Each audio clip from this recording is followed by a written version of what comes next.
5e players and dungeon masters. You may hear that 5e, the game you play, gets criticized as some form of video game or MMO compared to the mind game, the old school Dungeons and Dragons way of approaching games. Like many old school games, it was about the experience. It was about the feel. It was more than just some game. There was a soul that old D&D had, a soul that many old school people will say is not there any longer with what you call WotC, Dungeons and Dragons, your 5e game. There's always been a debate or an argument. So I said, to myself, I feel this. I'm old school as far as Dungeons and Dragons is concerned. And I tried 5e. I ran it. And I did feel like there was something lost. A feel, an experience. And what I was running was just a game. A board game. An MMO. Well, I could tell you that, but you'll probably disagree, right? I said, how could I talk to people in the 5e world in a way that might make sense and make my point?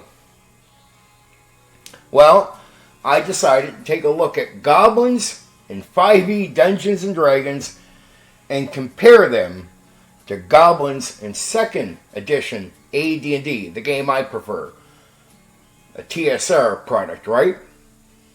And so I'm going to give it to you. I'm going to give you the comparison between the two. I'm going to be honest. I'll be honest.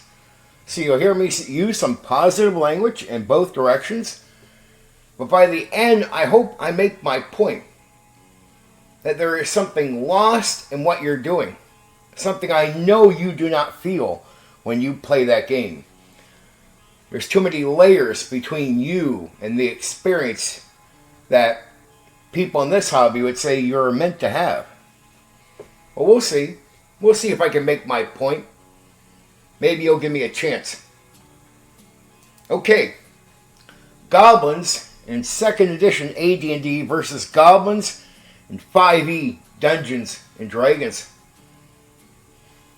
Overall design philosophy. 2nd edition AD&D Goblins are mainly weak humanoid enemies. Cowards, unless they outnumber you. Tribal and nasty. Used heavily in wilderness, caves, ruins, and low-level dungeons. Part of the living world, the ecology. They are less about balanced tactical encounters and more about teaching players caution, resource management, ambushes, morals, numbers mattering. A goblin encounter in 2nd edition can become deadly because you are low hit points. Healing is limited. Reinforcements matter. Light sources matter. Surprise rolls matter. Moral rules can swing the fight. The goblins are often portrayed as dirty, superstitious, cruel, afraid of stronger monsters, bullies towards the weak. They feel closer to dangerous pests or raiders.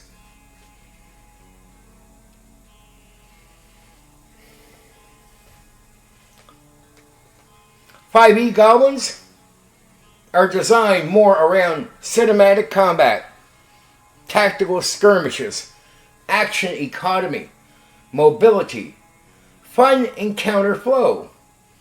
5e Goblins are mechanically more gamey in design. Their identity is sneaky, mobile, harassing, hit-and-run fighters. The famous feature is nimble escape. They can hide as a bonus action, disengage as a bonus action. So many bonus actions. That single mechanic completely changes how they play. Instead of standing in formation and dying, they shoot, retreat, hide, reposition constantly. 5e Goblins are often more competent on the battlefield than old school goblins. Honesty, right? Honesty. I like that so far? Okay. Follow me. Let's get through this video. You're going to like what I say early. You'll like what I say early. Tone and feel. Second edition goblins feel like vermin tribes, raiders, as I said earlier, filthy cave dwellers, a symptom of a dangerous wilderness. A group of 20 goblins in second edition feels believable in the world. The focus is survival, fear, attrition, dungeon pressure. Players often ask, can we avoid this? How many are there? Do they have wolves? Can we negotiate? Combat is risky enough that talking matters. In old school D&D, 5e goblins feel like tactical skirmish enemies, action scene opponents, mobile ranged fighters, encounter pieces.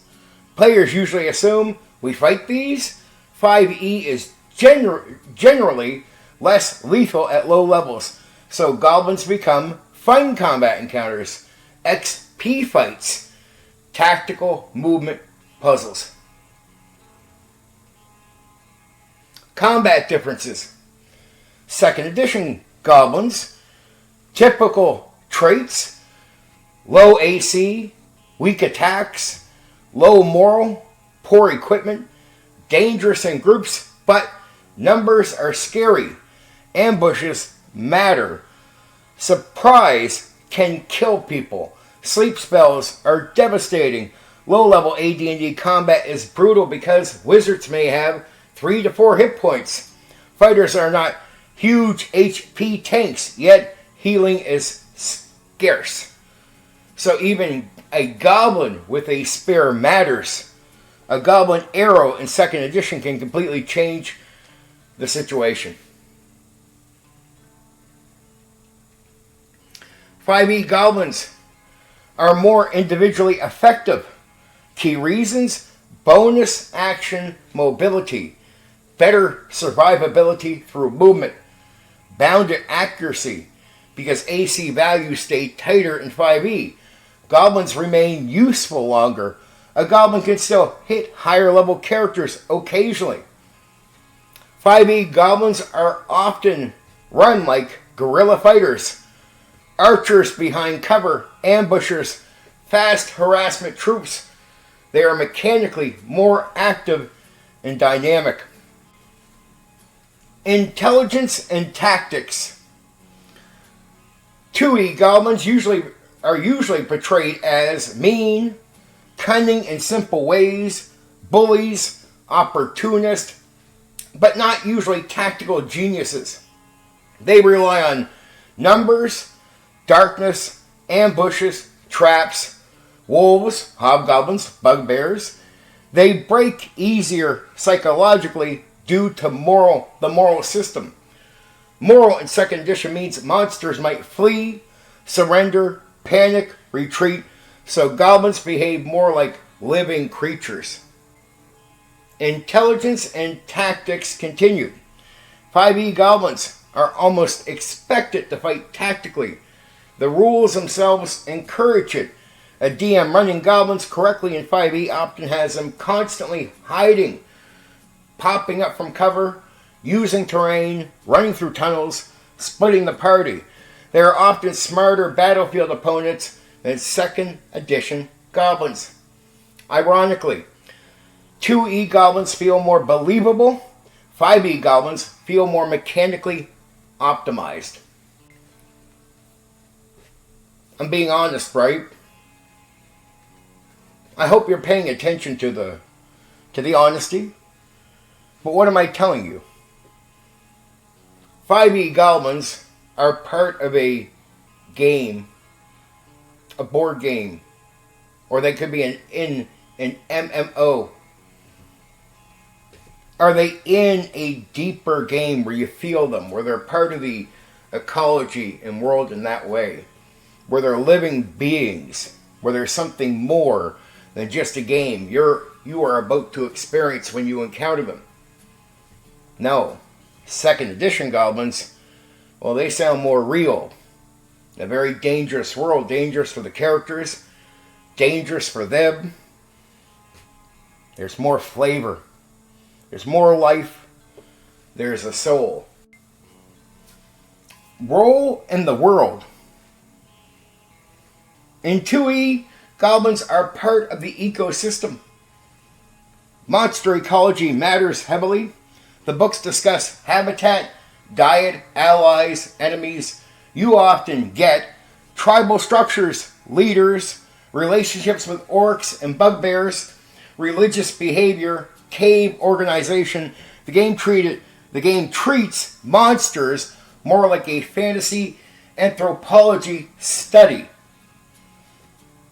5e lore is usually faster, broader, easier to use immediately when it comes to goblins, less detailed, more accessibility. The focus shifts from here is how goblins survive in the world to here is how goblins function in encounters and adventures.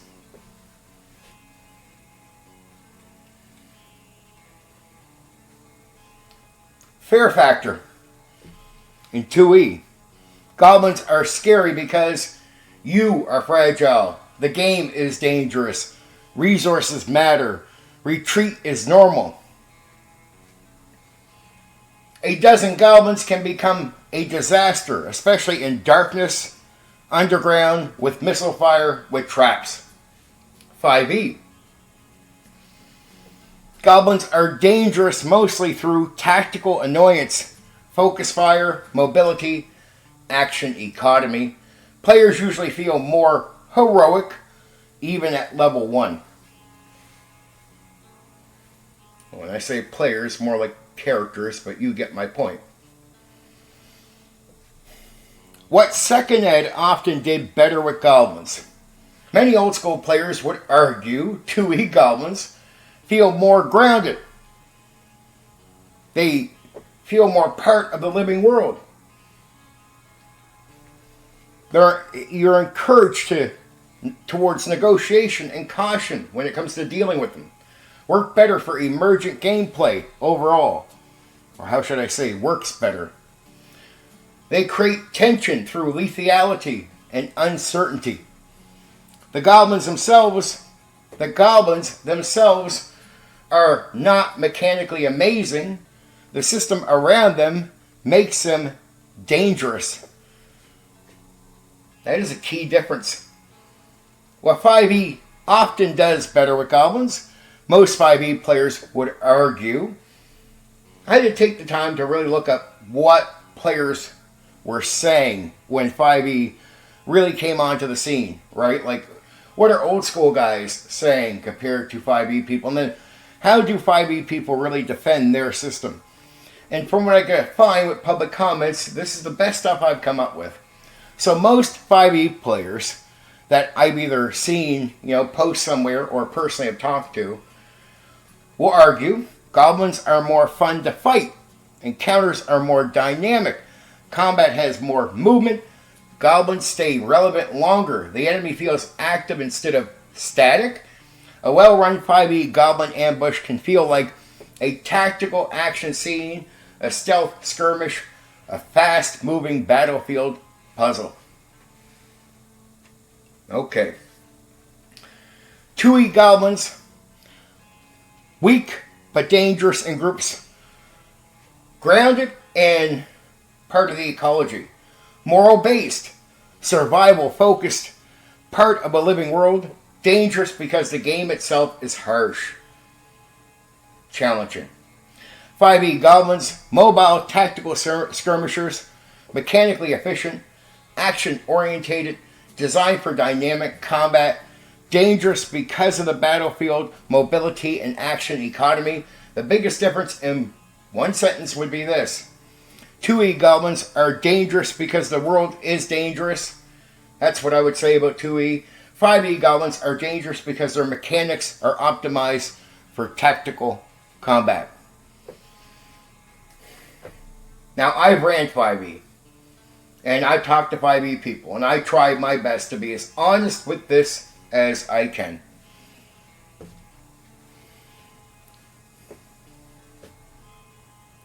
I get why 5e players who have not experienced something different feel the way they do. So I want to make sure you knew I was going to be as honest about your views on this, and even what my own experience was when I ran it and had people try it out, right?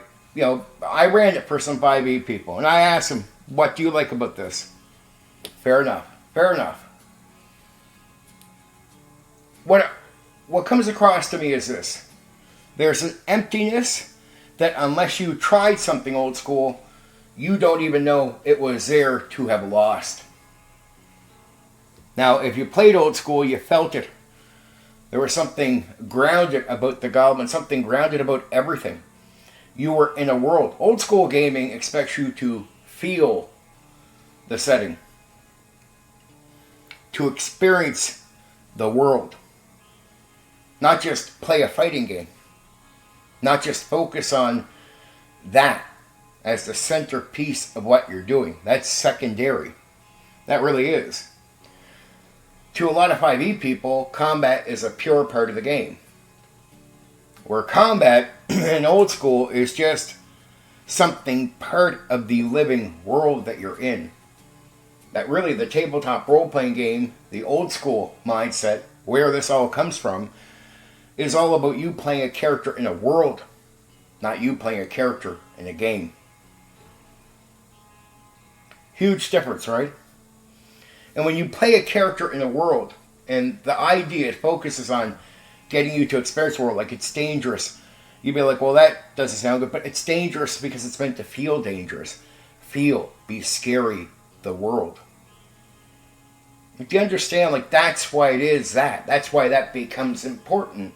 And there's some life to it. It's dangerous when you talk. You have to negotiate, right? Your way out. It's not focusing on trying to get to the end of the fight in any way.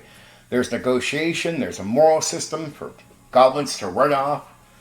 Maybe you're running off. It's dangerous all around. It's meant to be because you're meant to experience the world. Right? It's all a representation of the setting, of the feel, of the experience. Where 5e focuses on the game. And you feel the game. And if you want to play a game, like just a game, that's what you're playing. And there's a feeling lost in the process of playing the game. Now, if you don't know that, I get it. I really do. I sympathize. I don't want to tell people that like this game that I don't like them. I like them plenty. I've talked to all kinds of 5e people. I like you. I think you're cool. We get along. We really do. Nothing wrong with what you enjoy. Sometimes, though, I wish I could take you back, some of you, to the old school that have not tried it. And say, here, be patient. Don't be disappointed with this. Take it for what it is. And try it. And you might think it's minor, but it's not. The feel, the experience, you'll realize it's impactful and deep. And the minor changes here takes it away. It truly takes it away. I don't know how it's to put it to you, but it does. It really does. It's in a major way, too. It's gone. You might disagree. My point is, I'd have to get you there and have you try it out so you can understand what it is I'm claiming. There's nothing wrong with the fun game. I get it. Nothing wrong. And the majority of the old school tried to play the games in a similar way. Tried to focus on action, make it important. They lost out an experience that they had in their hands. But I got to tell you, when you have the true experience of what old school was, Dungeons and Dragons, there's something you start realizing. This is actually fun too. Yeah, experiencing the world is not just poetic. It's cool and it's fun, just like what you're doing. But it's deep. There's a feel to it. It's fun and there's a feel to it. But you have to put your ego aside and look for the experience. But once you have it, there's no going back. Once you have it, you have on a grass farm. Your 5e experience will feel empty. There'll be an emptiness to what you go through. When I ran 5e, it was empty.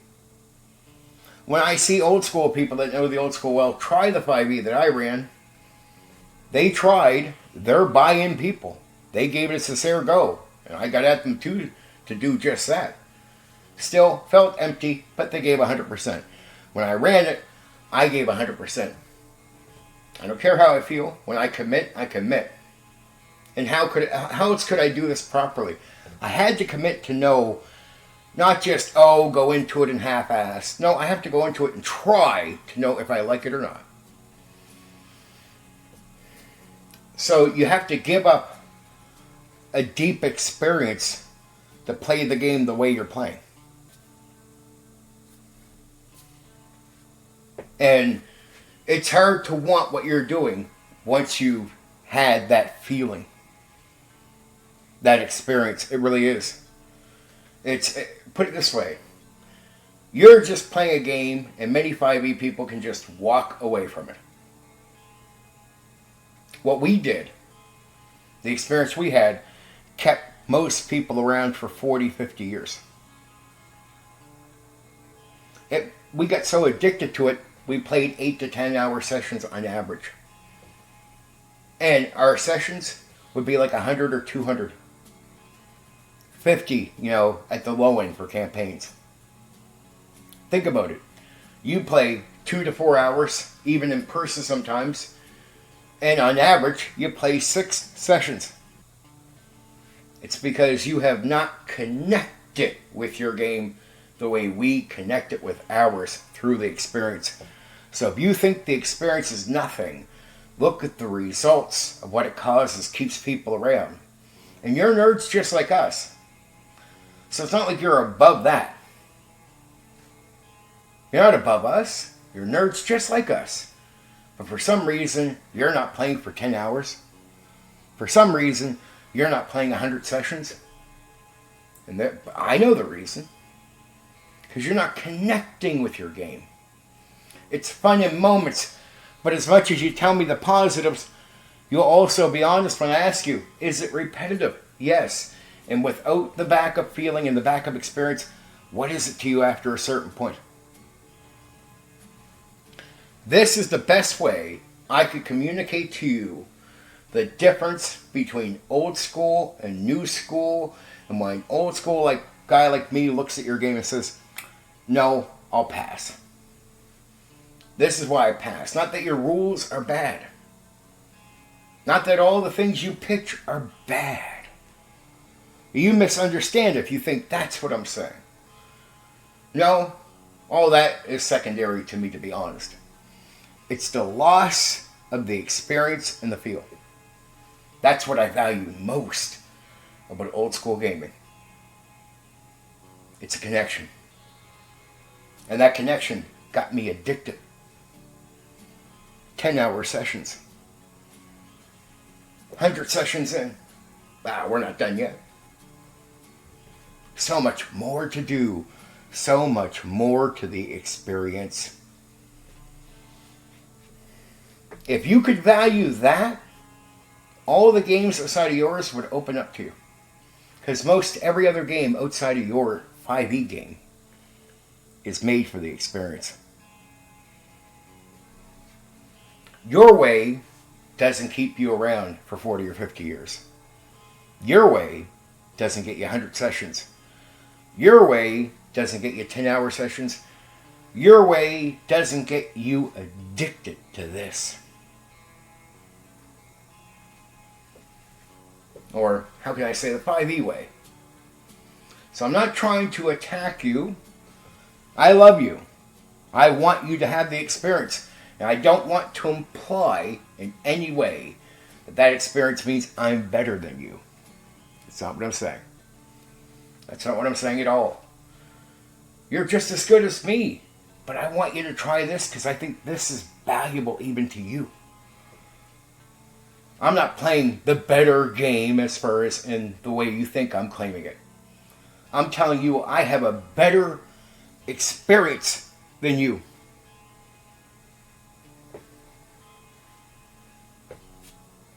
That's all. So, try the old school game. Connect. Find out what it is you're missing.